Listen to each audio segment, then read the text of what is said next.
네, 말씀 보도록 하겠습니다. 오늘은 출애굽기 강의 112탄이고요. 제목은 진영박 회막이라는 제목입니다. 출애굽기 33장 7절에서 11절까지 말씀 보도록 하겠습니다. 출애굽기 33장 7절에서 11절 같이 한 목소리로 보겠습니다. 모세가 항상 장막에 취하여 진 밖에 쳐서 진과 멀리 떠나게 하고 회막이라 이름하니 여호와를 앙망하는 자는 다 진 바깥 회막으로 나아가며 모세가 회막으로 나아갈 때는 백성이 다 일어나 자기 장막문에 서서 모세가 회막에 들어가기까지 바라보며 모세가 회막에 들어갈 때에 구름 기둥이 내려 회막문에 서며 여호와께서 모세와 말씀하시니 모든 백성이 회막문에 구름 기둥이 서 있는 것을 보고 다 일어나 각기 장막문에 서서 예배하며 사람이 자기 친구와 이야기함과 같이 여호와께서는 모세와 대면하여 말씀하시며 모세는 진으로 돌아오나 눈의 아들 젊은 수종자 여호수아는 회막을 떠나지 아니하리라. 아멘. 네, 출애굽기 강에 이제 몇 주 쉬었죠? 몇 주 쉬었나요? 한 주 쉬었나요? 몇 주 쉬었나요? 이제 가물가물해요. 그래서 오늘 112탄인데 111탄을 언제 했는지 또 어떤 이야기가 있었는지 네, 가물가물하시죠? 네, 제목도 기억이 안 나실 텐데 111탄은 주의 사자라는 제목으로 말씀을 드렸었습니다. 즉 이스라엘 백성은 황금 송아지를 만들었기 때문에 심판을 받고 진멸을 당해야 되는 것인데 그럼에도 불구하고 하나님은 은혜를 우리에게 부어주시는 거죠. 은혜가 개입되어서 저와 여러분이 진멸당해야 하는데도 불구하고 진멸당하지 않고 은혜를 집어넣어 주시더라는 거예요. 그게 이제 기독교가 말하는 정말 중요한 개념이죠. 그러니까 오전에도 말씀드렸지만 내가 회개해서 은혜를 받는 게 아니라 은혜가 이미 주어져야 회개가 일어나더라는 거예요. 그래서 죄를 지으면 마땅히 벌을 받고 진멸을 당하는 게 맞잖아요. 죄를 지으면. 그래서 우리가 사는 세상에는 다 그 방법이에요. 죄를 지으면 벌을 받고 진멸당한다. 이 세상의 방법이 그렇습니다. 그런데 특이하게 기독교는요. 그럼에도 불구하고예요. 그럼에도 불구하고 은혜를 주시더라 라는 거죠. 그래서 이 세상을 추구하는 것들은 다 윤리적이며 도덕적인 거, 우리가 학교에서 배우는 거, 그게 바른 세상이라고 우리는 배워요. 그러니까 악한 자는 진멸받고 죄의 대가를 치르는 거. 그러니까 저와 여러분이 세상의 법대로라면 저와 여러분은 그냥 지옥에 가서 거기서 사는 게 세상의 법도예요. 그러니까 엊그저께 누구죠? 그 어린이 성범죄 해가지고 막 조두순 있죠. 그 사람을 누가 이렇게 침입을 해가지고 그 사람을 때렸나 봐요. 그래서 그분이 구속됐다고 TV에 나오는데 이 유튜버가 아니라 이 댓글 다시는 분들이 다 그분 풀어줘라. 조두순은 오히려 잘 때렸다. 오히려 그분 풀어줘라. 막 이런 얘기를 하더라는 거예요. 그러니까 세상이 추구하는 어떤 윤리적이며 도덕적인 거는 죄인은 응징당하는 게 당연한 거로 보는 거예요. 조두순 같은 사람은 그냥 때려 죽여도 된다예요. 어떻게 보면. 그런데 이게 세상의 원리거든요. 이치가 맞아요. 그러니까 조두순을 제가 두둔하는 게 아니라 그런 사람은 혼나야 돼요. 혼나야 되는 게 맞는데 희한하게 기독교는 그 방식이 아니라는 거예요. 혼나야 되는데 안 혼내고 은혜를 주시더라는 거예요. 이게 기독교라는 거죠.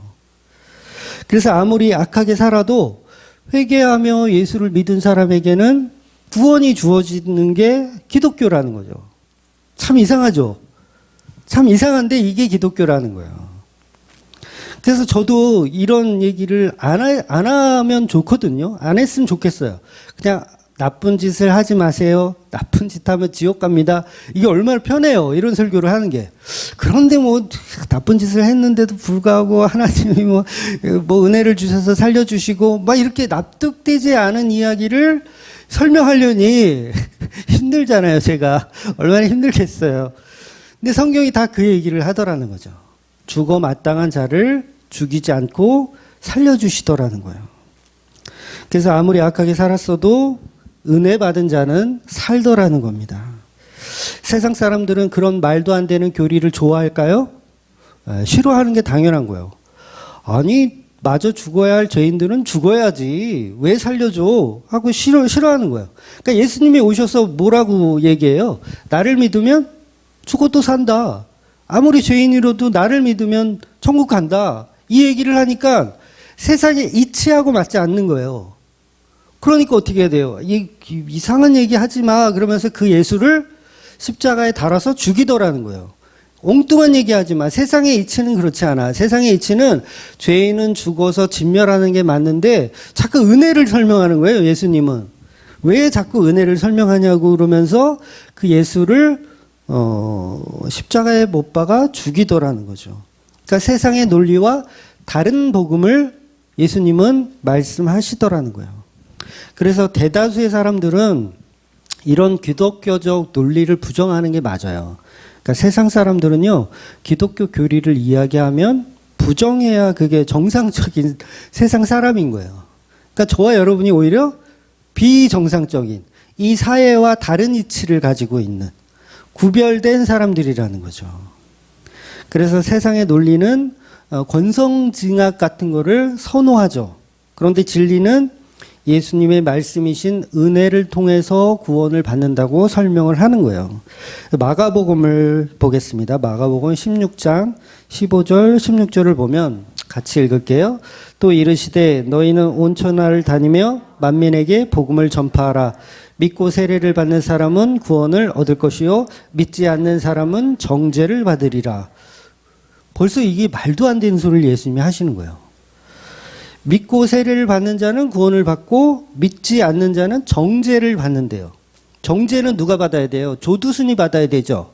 그런데 그 기준을 예수님이 지금 바꿔버리신 거예요. 조두순이 정죄를 받을 사람이 아니라 예수님을 안 믿는 사람이 조두순 같은 사람이라는 거예요. 말이 돼요? 말이 안 되니까 우리가 기독교를 그렇게 싫어하는 거예요. 그러니까 기독교는 이런 권선징악의 기준이 아니라는 거예요. 선악의 기준이 아니라는 거예요. 예수를 믿느냐 안 믿느냐가 기준이 되더라는 거죠. 그래서 모든 인간은 세상을 떠나는 날 심판을 받잖아요. 근데 다 권선징악으로 심판을 받는다고 믿고 있어요. 많은 사람들, 모든 종교가 다 그걸 가리켜요. 착하면 칭찬받고 악하게 살았으면 벌을 받는다. 다 모든 종교가 그걸 가리킵니다. 그런데 예수님만 특이하게도 그런 논리가 아니라 예수를 믿느냐 안 믿느냐에 따라서 정죄를 받고 심판을 받고를 그게 차이가 난다는 거예요. 그래서 요한복음 16장 9절이 뭐라고 합니까? 죄에 대하여라 함은 그들이 나를 믿지 아니하며 라는 거예요. 죄의 기준이 나를 믿고 안 믿고라는 거예요. 이런 말을 하니 이게 이치가 안 맞잖아요. 그러니까 예수님은 참 죽을만 해요. 예? 생각해 보세요. 이런 이치에 안 맞는 말을 유대인들에게 그렇게 했으니 어떻게 살 수가 있어요? 내가 기준이라는 거예요. 내가. 선악의 기준이 아니라 내가 기준이라는 거예요. 그래서 예수님의 십자가 보혈이 기준이고 이 보혈로 인해서 구원받을 자와 구원받지 않을 자가 나뉘어진다는 거예요. 그래서 그 보혈만이 은혜의 기준이라고 설명하는 거죠. 결국 우리가 구원을 받는다는 것은 우리가 착하게 살면서 열심히 충성봉사하여서 마치 슈바이처 같은 그런 인생을 살아서 구원을 주어지는 것이 아니라 인간들이 생각하는 기준, 착하다, 악하다, 이게 전혀 중요하지 않다는 거예요. 여러분도 세상에서 살잖아요. 다 세상을 살면서 아마 여기 보시면 성품 자체가 굉장히 선한 성품을 가진 분도 있고 굉장히 악한 성품을 가진 분도 있을 거예요. 그렇지 않나요? 다 착한 분들만 있나요? 악한 성품을 가진 분도 더러 있어요. 그런데 예수님의 보혈의 피는 동일하게 덮인다는 거예요. 그런 잣대와 상관없이. 그러니까 교회에서 막 너가 뭐 덜 착하니 네가 더 나쁘니 그건 의미가 없는 거예요, 사실.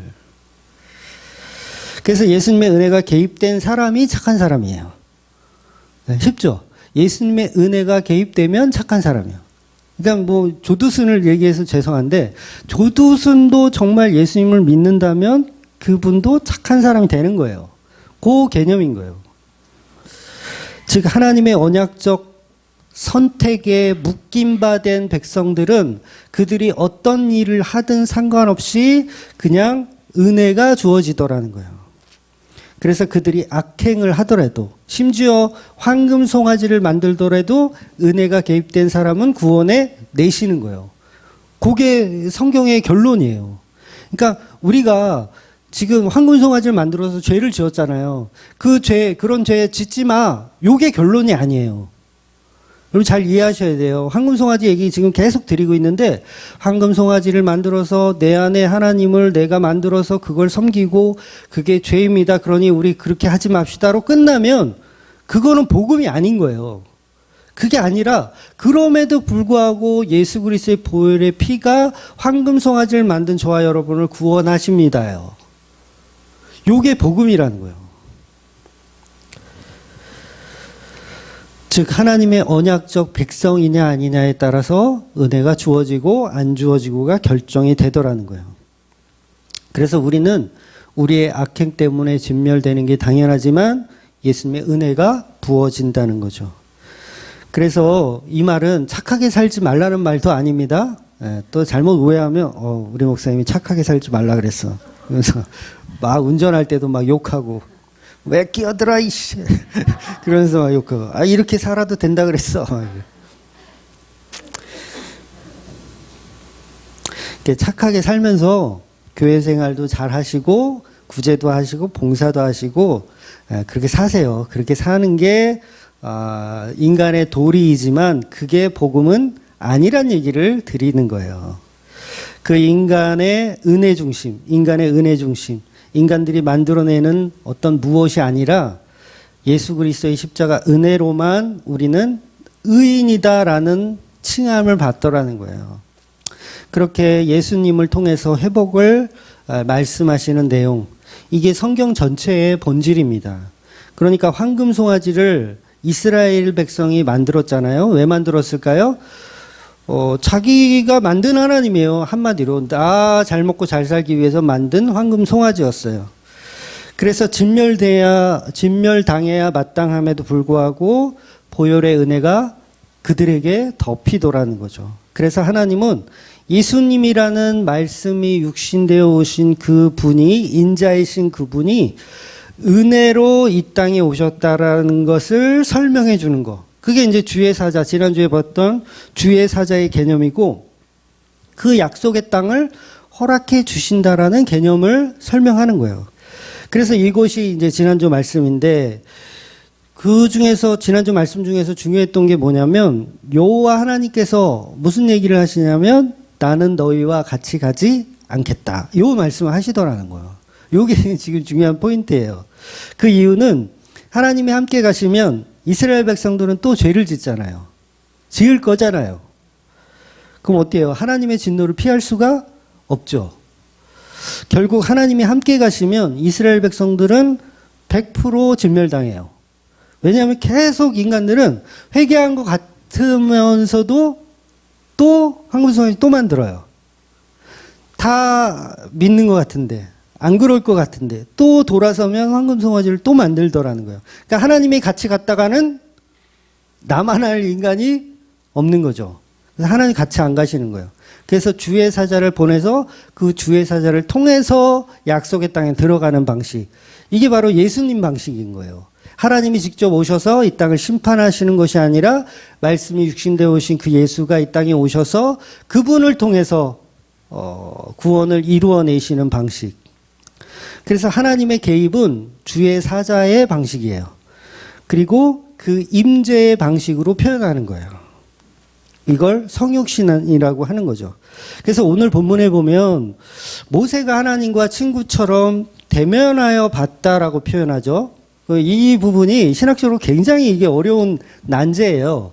하나님의 대면할 수 없는데 하나님 분명히 나를 보면 너네들은 나의 영광으로 인해서 다 죽을 텐데 하나님의 대면하여 봤다는 표현을 오늘 본문이 하는 거예요. 그러니까 이 얘기는 뭐냐면 주의 사자의 개념, 그러니까 내가 너와 함께 가지 않지만 누군가를 통해서 함께 가겠다는 그 말씀을 하시는 거거든요. 그러니까 주님과 대면하여 봤다라는 그 말은 바로 성육신하신 예수님과 함께 했다라는 표현으로 이해를 하시면 돼요. 어렵지 않죠? 그러니까 회막을 만들었는데 모세가 회막을 만들었는데 그 회막 안에 누가 오셨다? 예수님이 오셨다라고 이해하시면 되는 거예요. 모세는 하나님 보면 죽어요. 저와 여러분 하나님 보면 죽어요. 근데 봐도 안 죽는 하나님이 있어. 그분이 누구예요? 예수님이잖아요. 예수님. 그래서 성육신하신 그 예수님과 독대했다라는 표현으로 해석하고 이해하시면 깔끔합니다. 도대체 예수님은 성육신을 몇 번 하는 거냐? 뭐 이렇게 따지면 그런 분한테는 이제 너무 지식적인 분이라 할 말이 없어요. 성육신을 한 번 해야 된다는 조건이 있나요? 아니에요. 계속 우리와 함께 하시는 분이세요. 하나님이 우리와 함께 하신다? 그분은 예수 그리스도예요. 그래서 지금은 예수님이 우리와 함께 하시는데 어떤 형태로 함께 하시죠? 성령을 통해서 함께 하시는 거예요. 이해가 되시기를 믿습니다. 그래서 예수님은 계속 성육신 하시는 게 맞아요. 우리 가운데 계속 내려오시는 거예요. 그러니까 사도 바울한테도 오셨잖아요. 승천하시고 올라가셨는데 왜 또 오셨어? 계속 성육신 하시는 거예요. 그 사랑하는 자에게 복음을 심어주기 위해서 계속 나타나시는 거예요. 물론 성경이 완전히 완성된 지금은 그런 현상이 일어나진 않아요. 그건 이제 알고 지나가셨으면 좋겠어요. 그래서 하나님이 독대했다, 모세와 독대했다라는 얘기는 바로 그 본질적인 하나님이 현현한 것이 아니라 예수 그리스도의 성육신의 모습으로 이 땅에 오셔서 모세와 대면했다라고 표현하는 거예요. 그래서 거기에 하나님의 임재, 구름 기둥이 나타나는 거예요. 구름 기둥은 원래 이런 회막에 나타나지 않아야 되는데 회막에 나타나고 있는 거예요. 그래서 우리는 여호와 하나님이 함께 하심이 아니고 그보다 먼저 예수님의 십자가로 이루신 그 예수님, 그 보혈의 예수님, 성육신의 예수님과 독대하는 거예요. 그러니까 우리가 믿는 건 하나님을 믿는 게 아니라 예수님을 믿는 거예요. 그런데 기독교가 그렇잖아요. 보혈의 피는 믿지도 않으면서 하나님과 늘 함께 해달라고 그러죠. 저와 여러분이 하나님 나와 함께 해 주시옵소서 그러면 나 죽겠다는 얘기예요. 이해가 되세요? 지금 이스라엘 백성이잖아요. 나는 이스라엘 백성인데 하나님 나와 함께 하여 주시옵소서 이러면 그럼 난 어떻게 되는 거야? 조금만 뭐 잘못해도 바로 진멸. 또 이게 또 한쪽으로 또 황금송아지 만들고 있어 막. 그럼 또 진멸.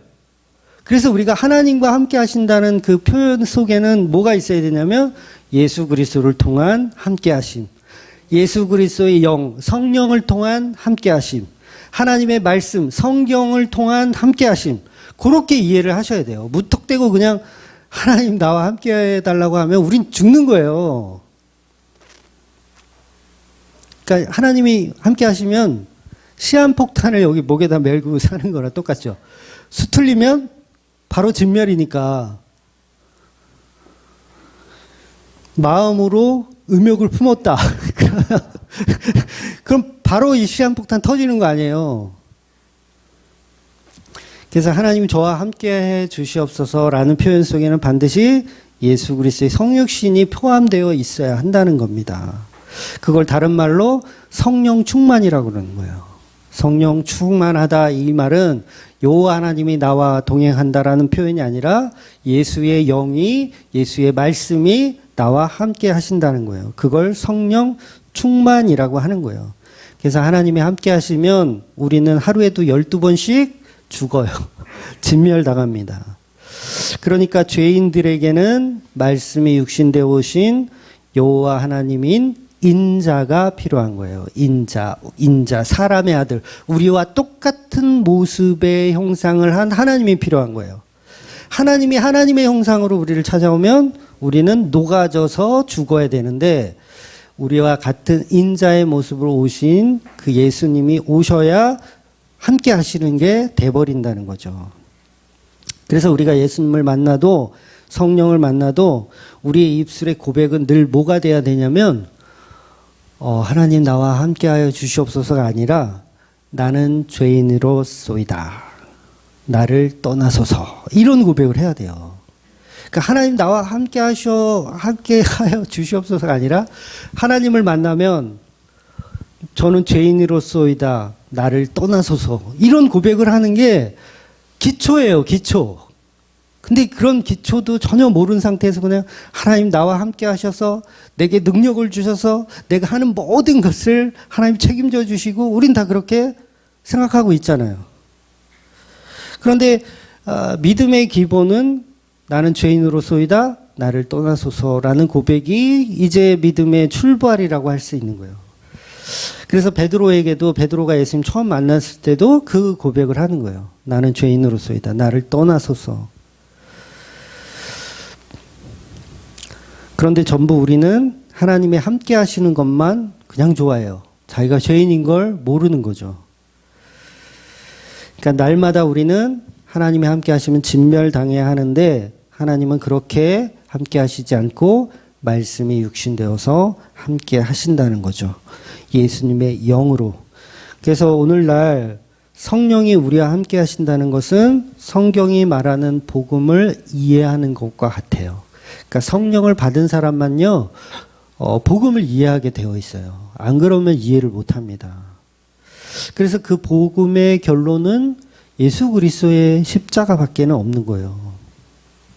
그래서 예수님의 보혈의 피가 나와 함께 하여 주시옵소서. 이게 맞는 거예요. 하나님 나와 함께 해주세요가 아니라 예수님의 보혈의 피가 나와 함께 하여 주시옵소서가 돼야 되는 거예요. 그래서 날마다 십자가에 죽노라. 날마다 십자가와 동행하노라. 이게 성도들의 고백이 돼야 되는 거예요. 근데 전부 하나님 우리와 함께 하시오니 내 능력이 넘치나이다. 이러고 있잖아요. 그래서 오늘 본문은 하나님이 우리와 함께 하시지 않고 진영 밖에 회막에 임하시는 거예요. 요 개념이 중요한 거예요. 우리 가운데 임하시는 게 아니라 진영 밖에, 우리 무리 가운데 밖에 임하는 하나님을 오늘 본문이 표현하고 있어요. 왜 진영 밖에 임한다고요? 진영 안에 임하면 우리는 다 죽어야 되니까 진영 밖에 임하시는 거예요. 요걸 예수 그리스도라고 표현하는 거예요.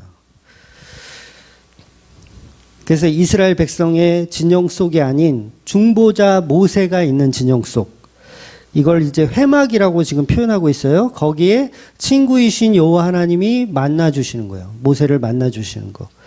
하나님의 영, 예수님이 오셨다고 보는 거죠. 이렇게 하나님은 인간의 죄로 인간들의 중심인 진영이 아닌 다른 곳에, 인간의 죄가 개입되지 않은 곳에 하나님이 임하시는 거예요.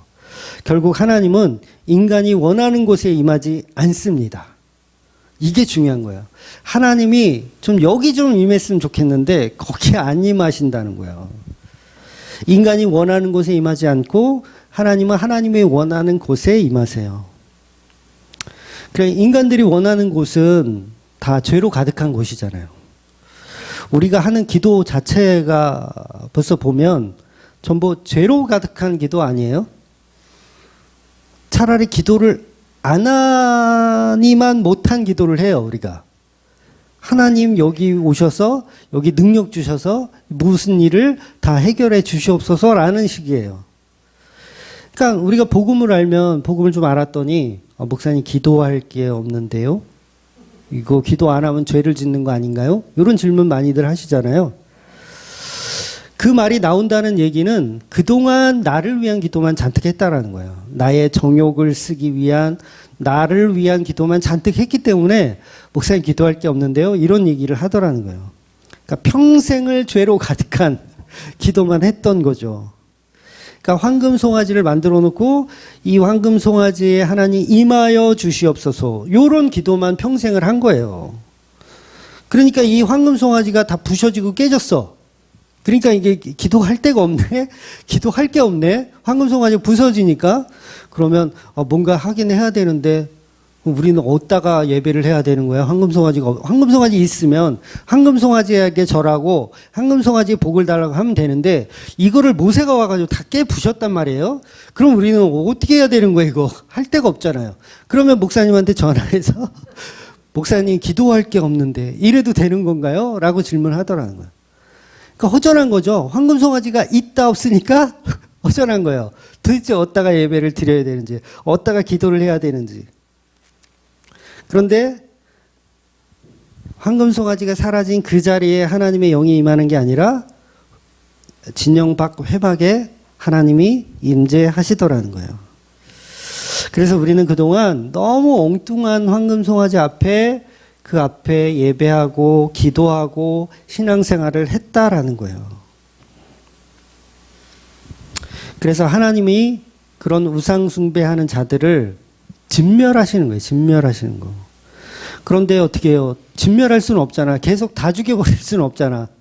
그래도 은혜를 개입해 주셔야 하잖아요. 왜? 무엇 때문에? 언약이 있으니까. 아브라함의 언약, 이삭의 언약, 이런 언약들이 있으니까 뭔가 좀 해 주셔야 되는데 이것들 안에는 지금 임재할 수가 없겠고 바깥에 임하는 거예요. 바깥에, 진영 밖에.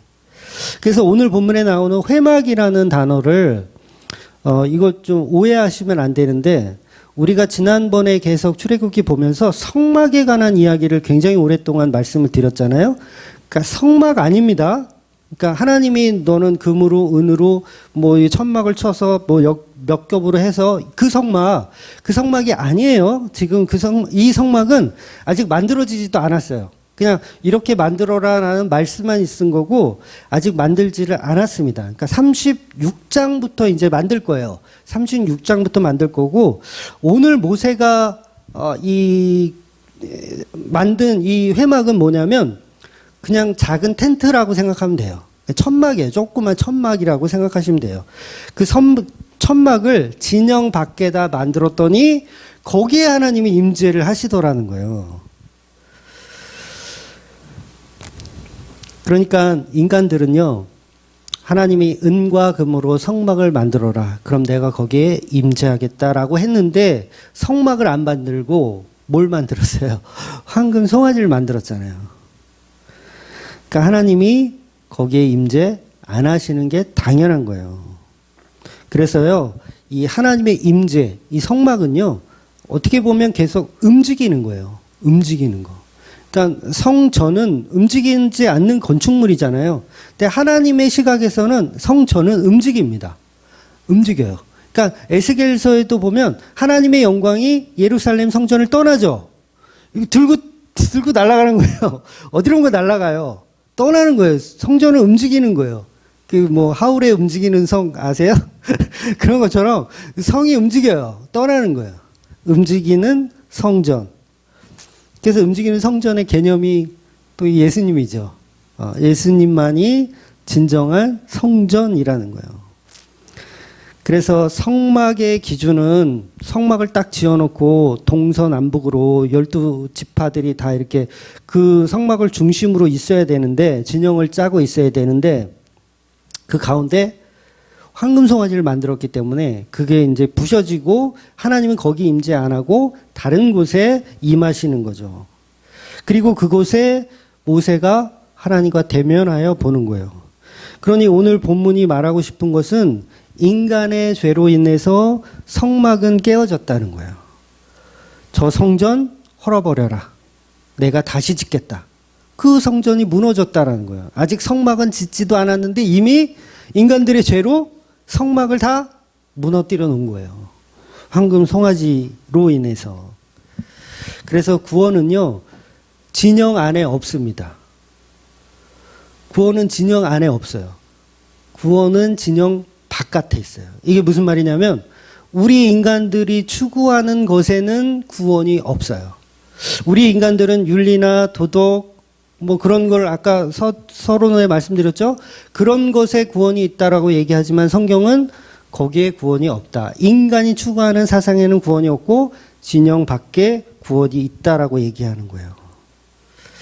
그래서 인간들이 추구하는 종교에는 구원이 없는 거예요.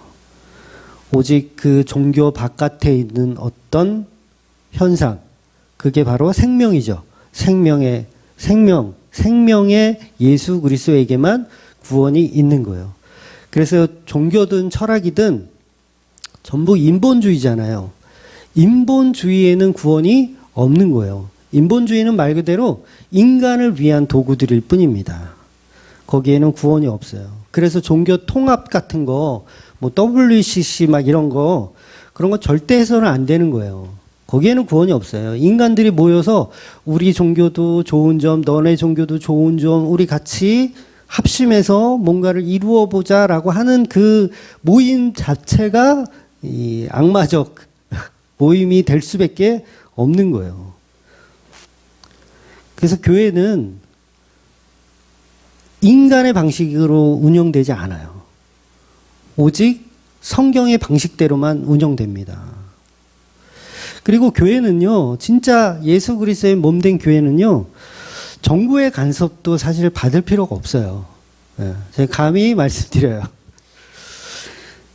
지금 코로나 더 심해져가지고, 이제 어제부터 이제 거리두기 시작했죠.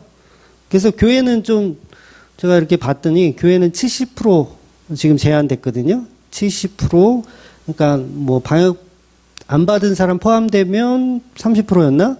그리고 뭐 방역, 이 주사 다 맞은 사람은 뭐 70% 이렇게 해가지고 지금 공지를 했는데, 만약 교회가 이 방역 패스를 적용한다면, 그러니까 들어오는 입구에 2차까지, 3차까지 안 맞은 사람은 집에 가라는 시스템을 도입한다면, 생각해 보세요.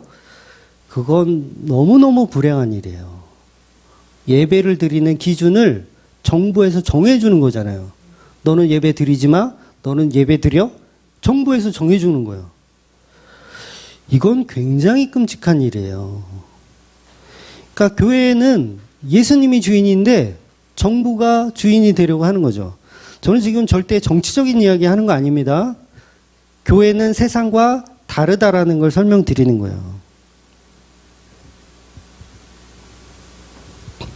그래서 목사들도 그러거든요. 이제 막 이게 거리두기가 헷갈리니까 70%면 뭐 30%면 방역 패스는 뭐고 시청에다 전화를 하는 목사들이 있어요.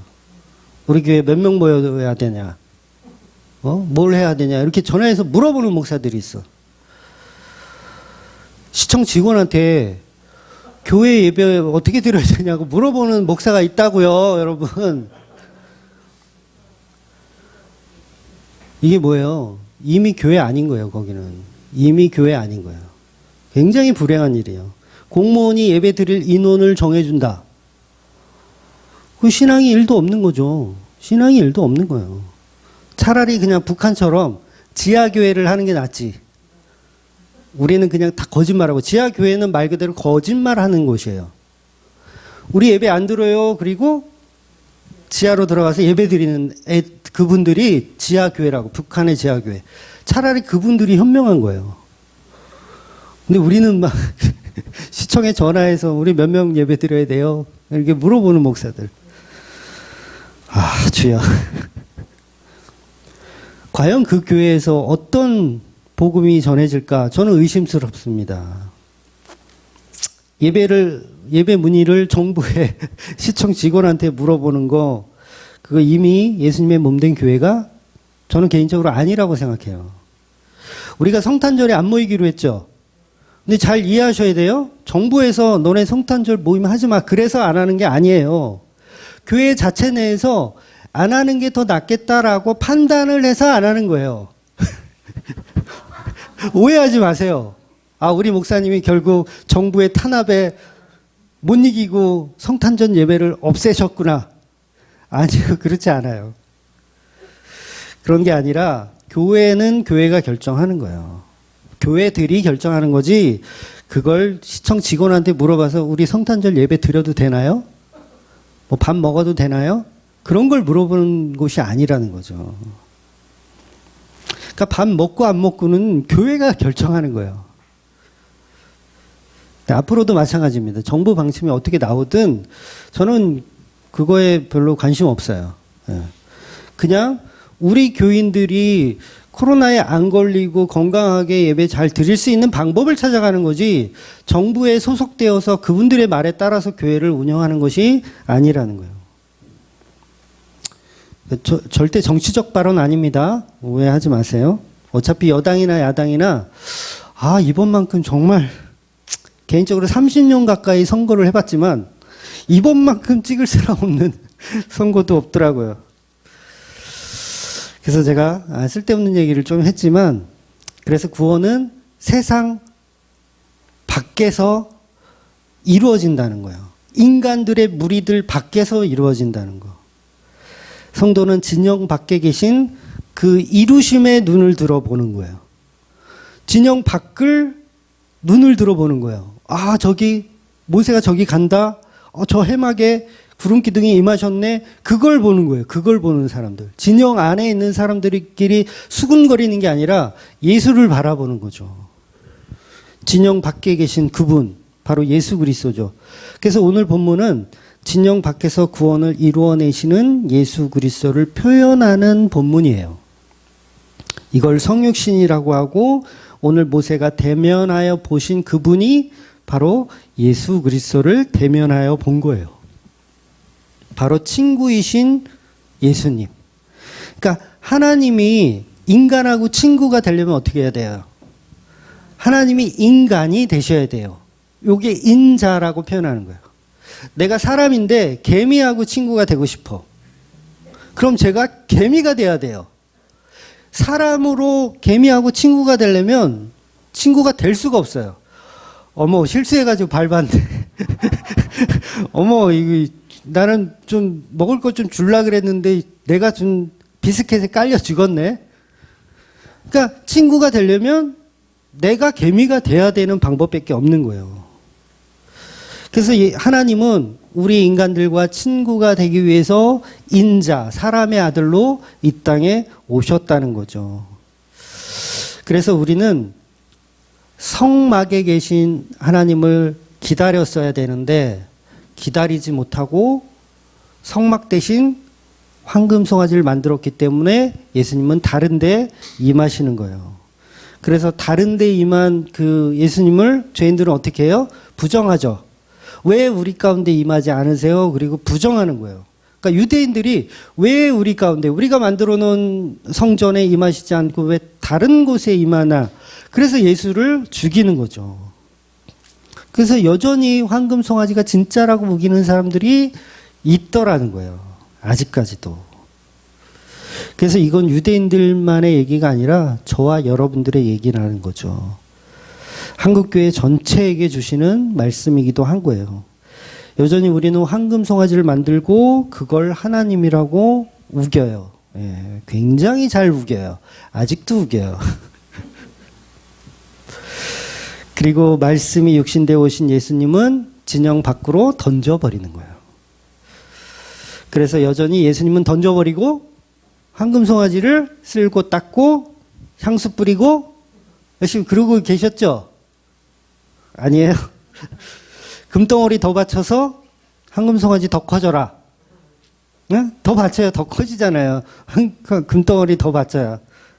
더 크게 황금 송아지 만들어 놓고 황금 송아지한테 만나 주세요.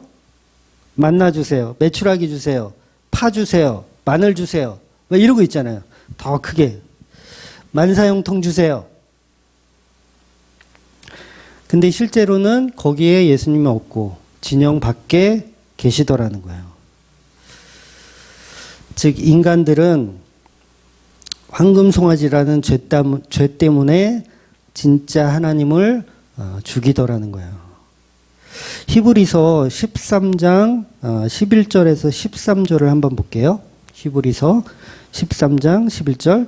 이는 죄를 위한 짐승의 피는 대제사장이 가지고 성소에 들어가고 그 육체는 영문 밖에서 불사름이라.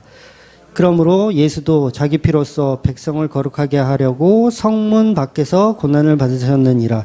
그런즉 우리도 그의 치욕을 짊어지고 영문 밖으로 그에게 나아가자. 저 히브리서 기자가 오늘 본문을 정리를 해주고 있어요. 우리가 읽은 출애굽기 본문을 정리해 주는 거예요.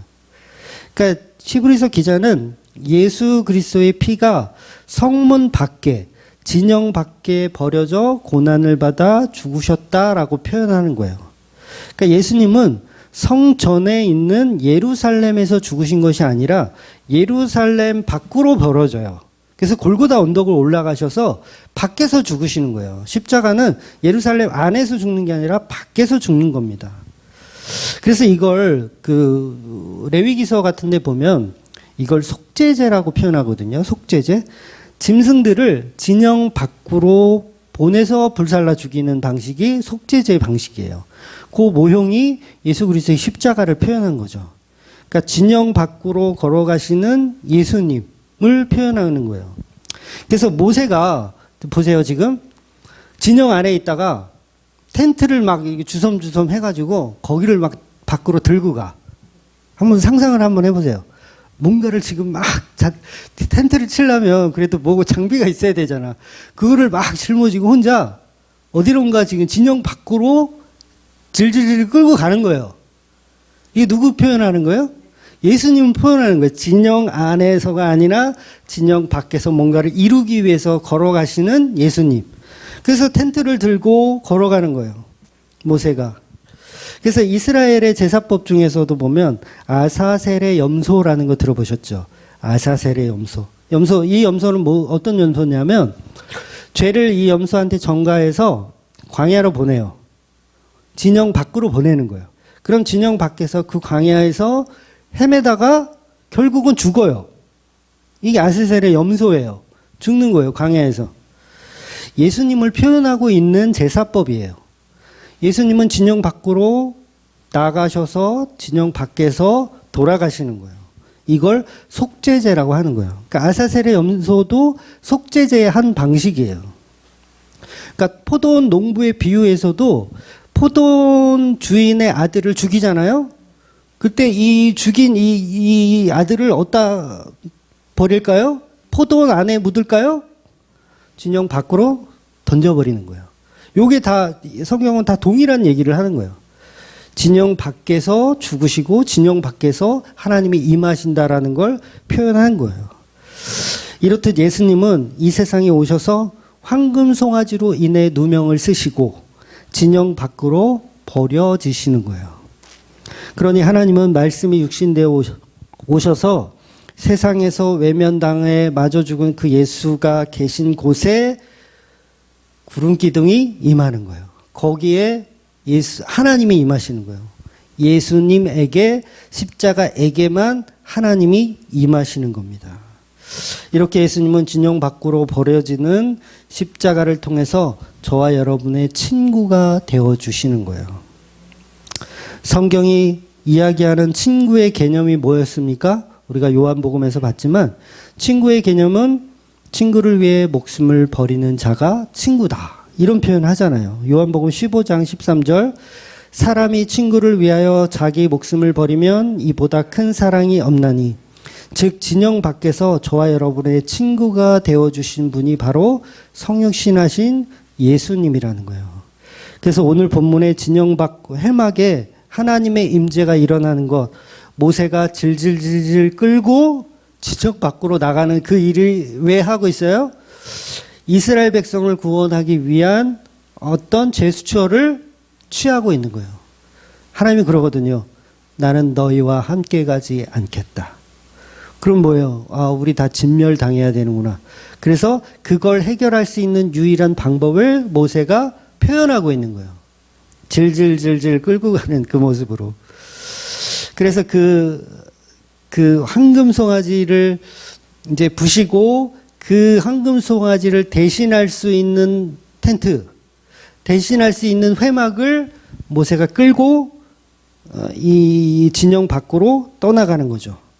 그때 유일하게 이 모세를 돕는 이가 있어요.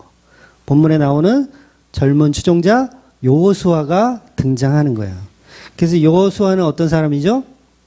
황금 송아지 안 맞는 사람이에요. 유일하게 이스라엘 백성 가운데 황금 송아지와 무관한 어떤 젊은 추종자가 등장하는 거예요. 바로 예수 그리스도를 예표하는 사람이에요. 그 사람이 지금 질질질질 끌고 질질 예, 질질질이라는 표현이 잠을 확 깨게 하죠. 예, 질질질 끌고 진영 밖으로 가시는 거예요. 그래서 그 일을 모세와 여호수아가 하고 있는 거죠. 그래서 그 안에 하나님이 임하시는 거예요. 그래서 그걸 회막이라고 표현하는 거예요.